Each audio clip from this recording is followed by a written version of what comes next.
Bonjour. Voilà, aujourd'hui on va aborder un sujet intéressant en fait qui touche beaucoup de monde et qui concerne en fait les échanges automatiques qu'il y a entre les autorités fiscales de pays à travers les comptes bancaires.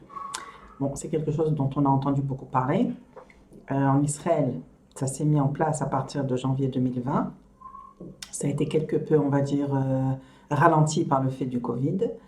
Euh, c'est clair que le but en fait de ces échanges sont évidemment de lutter contre le blanchiment d'argent. Mais ce qui est intéressant à savoir, c'est que donc aussi en 2020, ou plus exactement fin 2019, les impôts israéliens ont dicté un ensemble de règlements qu'on appelle takanot en hébreu, une trentaine de pages, un peu plus même, qui expliquent exactement quelles sont les obligations des banques quand ils rencontrent quelqu'un qui veut ouvrir un compte bancaire et qui peut avoir une autre nationalité que la nationalité israélienne, quels sont leurs devoirs face en fait ce compte banque quelque part et à son sivoug, c'est-à-dire que comment on va répertorier ce compte banque pour savoir si oui ou non il sera soumis à cet échange automatique entre Israël et l'autorité fiscale d'autres pays. Donc déjà, il s'agit de l'ensemble des pays qui ont signé un contrat avec Israël en termes d'échange automatique. C'est une première chose. Alors, il y a plusieurs définitions quelque part qui touchent ces réglementations. Par exemple, qu'est-ce qu'est une banque? Qu'est-ce qu'est un compte qui aurait besoin d'être surveillé ou déclaré?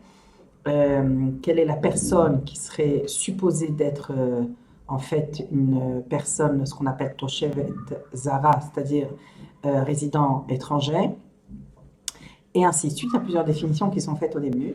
Mais ce qui en ressort en fait de l'ensemble de ces choses, c'est plusieurs points. Donc le premier point, c'est déjà qu'en fait, toute l'idée de ce travail que les impôts demandent aux banques, c'est de déceler si le détenteur du compte peut avoir plusieurs résidences fiscales, israéliennes et étrangères. Donc ça, c'est déjà le premier travail qu'il va devoir faire.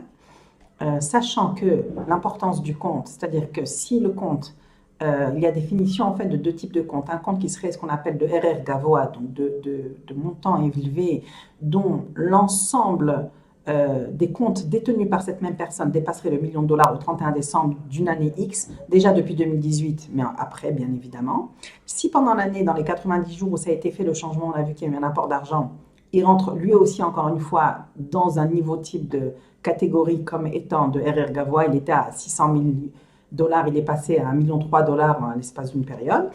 Donc, il revient lui aussi être en fait avoir une autre catégorie de compte élevé, ok, et qui demande une surveillance évidemment bien plus importante pour être sûr que tout l'argent qui est inscrit dedans est déclaré aux institutions fiscales correspondantes. Alors, ce qui est surprenant, c'est qu'a priori, la banque, enfin, je pense que tout le monde a eu cette expérience quand vous venez ouvrir, alors ils vous demandent les documents, ils vous font signer sur la transparence, ils vous demandent les résidences fiscales. Comment se fait-il que les impôts leur demandent aux banques de faire d'autres vérifications? C'est justement un petit peu ce qui ressort de toutes ces pages, c'est qu'en fait, la confiance qu'aura la banque dans la personne, elle est fondamentale, déjà à la base. Donc, est-ce qu'elle est complètement convaincue de ce que dit le détenteur du compte banque? Ça, c'est une première chose.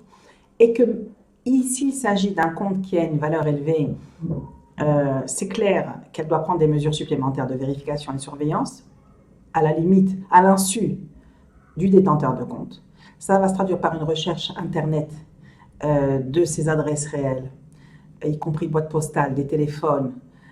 Si jamais ça ne donne rien, on va chercher dans les 5 ans d'historique des documents du compte banque, donc documents qu'on a, les transferts bancaires qui ont été faits sur l'étranger ou de l'étranger, les procurations qui seraient sur ce compte. Tout ça pour essayer d'arriver à une conclusion claire concernant la résidence fiscale du détenteur du compte, sachant qu'il peut être résident fiscal israélien, et éventuellement avoir d'autres résidences fiscales, pas tant sur le plan, on va dire, fiscalement proprement parlé, parce qu'on ne peut pas être résident fiscal de deux pays a priori, mais vis-à-vis de la banque, pour être sûr que toutes les